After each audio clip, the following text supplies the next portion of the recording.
The origins of cham dance is not clear, but it is said to have been kept secret for a specific reason. According to legend, the cham dance tradition was started by Guru Padmasambhava in the 8th century to symbolize the triumph of good over evil. In accordance with the legend, the king of Tibet, Trishandatsen, called Guru Padmasambhava to get rid of evil spirits from the place where the Samye monastery was later built. Guru Padmasambhava performed a dance ritual to bless the land and restore its sanctity. Over time, this ritual evolved into the elaborate cham dance, which is now a distinctive practice in Tibetan and Mongolian Buddhism. Cham dance's purpose is to destroy the enemy inside us. Our ignorance is our enemy. According to Buddhism, inner enemies are the causes of suffering of our human race. The dancer must envision themselves as the deity, corresponding to the mask they wear. Destruction is to be avoided at all costs. Originally, these dances were not intended for entertainment. Rather, the audience sought blessing from the performers. Every participant, including lamas, dancers, and spectators, would maintain an intense focus and engage in a meditative state. Cham dances often depict stories from the life of Padmasambhava, the 9th century Nyingma teacher, as well as other Buddhist deities. Some of the main topics include the Great Debate, which is held annually at Kumbum Monastery in Qinghai. Another topic is the assassination of the cruel Tibetan king, Lang Dharma, by a monk called Lalung Peli Dorje. This dance is typically performed on the eve of Losar, the Tibetan New Year, symbolizing the victory of good over evil. The Black Hat performance is a Vajrakhilaya dance and is the dance most frequently depicted in paintings. This dance is performed by Buddhist monks and carries two great benefits: achieving enlightenment and destroying evil forces. The dances are accompanied by a small orchestra consisting of traditional wind and percussion instruments, such as the drumyin, cymbals, tambourines, drummers, trumpets, conch shells, and bone flutes. The musicians have to play according to a certain rhythm: dra, gek, pum, chim.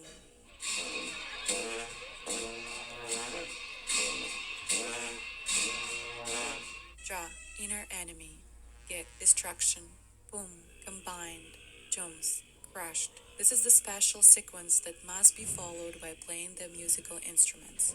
The musicians have to achieve perfect harmony of body, speech, and mind through meditation.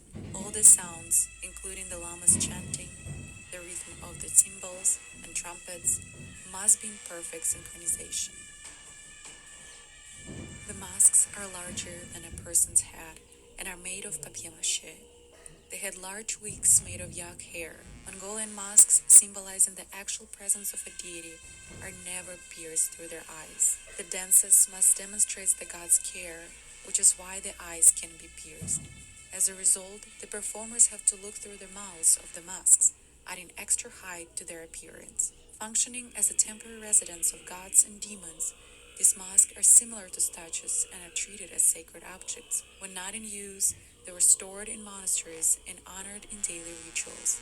These masks encompass a range of characteristics from benevolent to fearsome, representing famous figures from historical episodes of Tibetan culture. The fierce appearance of these masks is not literal, but rather symbolic representation designed to ward off our inner enemies: greed, hate, ignorance, selfishness, ego, anger, lust, jealousy, arrogance, and delusion. Wrathful protectors. The central position is reserved for the most effective and impressive figures in the dance, namely the wrathful protectors. These masks represent the guardians of Dharma, such as Mahadev, Hayagriva, Yama, Lamo, and others. These figures can be easily recognized from a distance because they wear the brightest and most colorful costumes, and their masks are elaborate with a fierce appearance. The wrathful protectors are responsible for safeguarding others from evil. Their presence in cham dance is essential and holds great importance. Skull dancer. The next figure that you will spot at the cham dance is the skull dancers. One can easily recognize this figure because it wears a skull mask and costume that is skull decorated. This dancer holds a significant role in cham dance, as it is a symbol of enlightenment and death. Dortedagwa is the lord of the dance place. He refuses access to the dance circle to those not entitled. When dancers enter the circle, they have to pass two Durtigavas, two lords of the place or guards of the place, can also be two warriors. These figures depict death, which according to Buddhism followers is an integral part of life. They are also considered to be a husband and wife who, according to legend, were ascetics in their previous life and were skinned by a thief while they were meditating. These dancers perform subtle movements, including jumps, circle motions, and various steps, which allow them to shift from one foot to the other. Each step is synchronized with the beat of a cymbal. The dance typically lasts for about a quarter of an hour. The skull dance serves as a reminder of human sacrifices. Guru Dancer. Another remarkable aspect of the Cham dance is the Guru dance, which is an imitation of Guru Padmasambhava's dance from the 8th century. The Guru dance is typically performed on June 10th, according to the Tibetan calendar, in commemoration of the Enlightenment Day. Dancers who perform this dance wear distinct attire compared to the others, and they are also required to hold several special instruments that were once used by Guru Rinpoche. Deity Dancer. The deity dancers occupy the central position, and it is customary to offer prayers and offerings in fruits, food, and drinks to them. The Tsam dance originated in Tibet and arrived in Mongolia during the 800s. Tsam incorporates both tantric and older shamanistic elements of dance. It became a significant part of Buddhism in Mongolia before being banned under communist rule in 1924. The Stalinist purges in Mongolia resulted in the deconstruction of over 700 monasteries and the deaths of tens of thousands of Mongolian monks and lamas. This mass murder of much of Mongolia's monastic culture posed a threat to the survival of the Tsam dance, as few practitioners survived the purges. With the dissolution of the Soviet Union in 1991 and the introduction of a new constitution permitting religious practices, the practice and performance of Tsam dancing had grown significantly. Many of the costumes and masks used in Tsam dances survived the Soviet purges of monasteries and temples by being buried, hidden, or stored in museums, such as the Chogying Lama Temple Museum. In the 19th century, more than 500 of the 700 monasteries in Mongolia had their own version of the dance. Mongolian-produced Tsam masks are exceptionally large and possess an artistic expressiveness rarely matched in other countries. The Mongolian Tsam usually starts with a performance by two figures wearing skull masks and skeleton costumes. The two characters represent the Lord of Charnel grounds. Through specific rituals and repeated dances, the pavilion where the Tsam dances occur is transformed into a mystic Charnel ground, where people can discover the root of desire and attain higher knowledge. There are other characters, such as White Old Man is a shamanistic figure that was a part of pre-Buddhist religion Bon. Originally, he is believed to be the progenitor of various families. He is also considered the protector of herds and the provider of harvests. He is regarded as a god of fertility. He is seen as a symbol of long life. The next figure in Tsam is Kashir Han and his 8 sons, each of whom holds a different musical instrument in their hands.